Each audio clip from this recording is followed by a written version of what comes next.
All right, we're good to go. Okay, so today I am conducting an interview with one of actually my old high school teachers, but I'll let him introduce himself and his educational credentials. So Matt. Okay, hi everybody. I'm Matt Turner. I graduated from St. Mary's University in 2002, from Mount St. Vincent University in 2006. I got my master's last year, and I'm currently taking my PhD at the University of Calgary in education leadership. And I've known Taylor for a long time, going on 10 years now. Wow, yeah. I can't believe it's actually been that long. Crazy. Okay, so I guess my first question is what has been your experience with using technology in the classroom? For me, technology is a wonderful tool, but it's also kind of a double-edged sword. So I'll start by talking about the positives. Technology is wonderful, especially struggle. There's a few access in order to help them with whether they're cognitively delayed, if they have any sort of emotional or behavioral disorders. It gives them something that they can latch onto and stay more engaged with than traditional rote learning.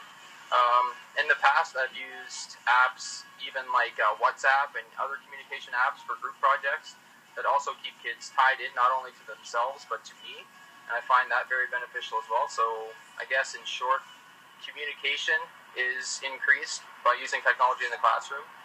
The speed at which you can communicate, as well as the the effectiveness of that communication, and also accommodating students with or difficult students in the classroom. But I also find as a high school teacher, it also poses problems, especially now with plagiarism and stuff like that. So I find I can't use technology on written essays anymore if it's not a lockdown browser. So we use a lockdown browser at Rocky View called Quest A+, and it ensures that kids can still use their word processor while locking down from using any external sources or resources. But even more than that, I try to have kids write in-class essays by hand because it ensures that the work is their own. I've had a few problems in recent history with plagiarism simply because students are copying off one another when they're allowed to take or email or share resources. And the problem is they don't even realize it's plagiarism sometimes. So the temptation with so much information at your fingertips, you got to be careful with too. Cool. I guess me as a future teacher, what would be your advice to me with integrating technology into the classroom if you had to give me any advice? I think that be open and be constantly learning.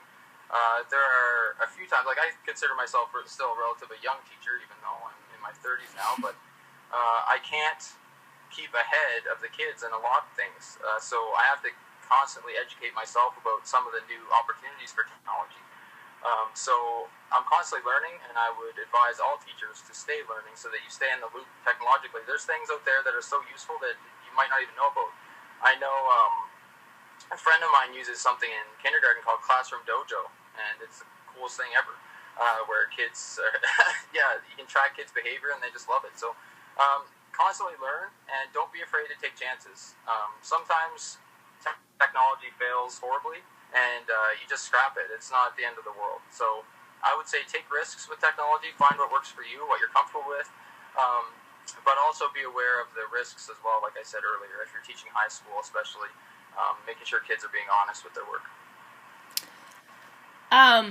I noticed when I've done the last couple of my practicums, one of the big things that's different from down here than like when we were up north is like the amount of Mennonite and Hutterite students that they have, and a lot of those religions, they don't use a lot of technology, and their parents, they aren't against it, it just kind of doesn't go within what their cultural norms are. How have you had any problems with that in the classroom, and like how do you go about making sure that everybody gets the same learning experience, even the ones that can't maybe particularly use technology in the classroom? Well, hey, that's a really good question. I mean, any sort of faith or cultural disputes are difficult for teachers to deal with, but it kind of comes with public education.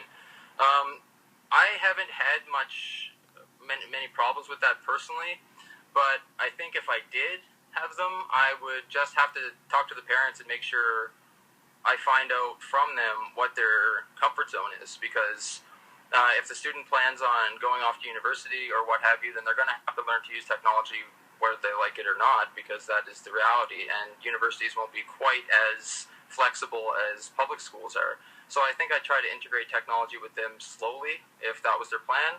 If their plan wasn't to go to university and was to stay sort of in the Hutterite or Mennonite colony, then I would just try to accommodate that student as best I could in terms of rote instruction, paper and pen type work. I mean, I think communication is the ultimate goal when you're working with kids that may differ culturally from you, and find out where they are comfortable and just find that common ground. And it is that simple. You just talk to them and have an open conversation. And if something doesn't work for them, especially if they don't like using an iPad or don't want to use an iPad, and they want to write by hand, that should be fine with any teacher. It simply means slightly more work for us, but not really at the same time. Because what would be more work is fighting with this kid or trying to wrestle with him to do something, or her that's outside of their comfort zone.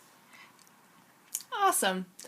Well, that's all of the questions that I have to ask you. I really appreciate you doing this interview with me. Is there anything else you'd like to say? I would just like to say thank you for always being an awesome student and now an awesome teacher. I can't wait to see how you do.